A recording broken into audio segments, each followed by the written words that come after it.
Did you know that some people can hear their own thoughts echoing back to them? Sarah first noticed it during her morning coffee. She thought about calling her mom, and 3 seconds later, she heard her own voice whisper, "Call mom," from somewhere behind her. She spun around, but her apartment was empty. The next day, it happened again. She thought about her grocery list, and her voice echoed, "Milk, bread, eggs," from the kitchen.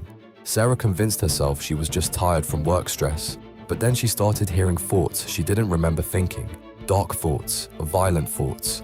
Her voice whispered things about her neighbors, her co-workers, terrible things she would never actually think.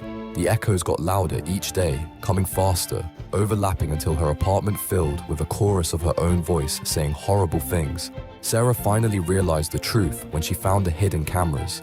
Her twin sister, who she thought died in childhood, had been living in her walls for months, learning to perfectly mimic her voice.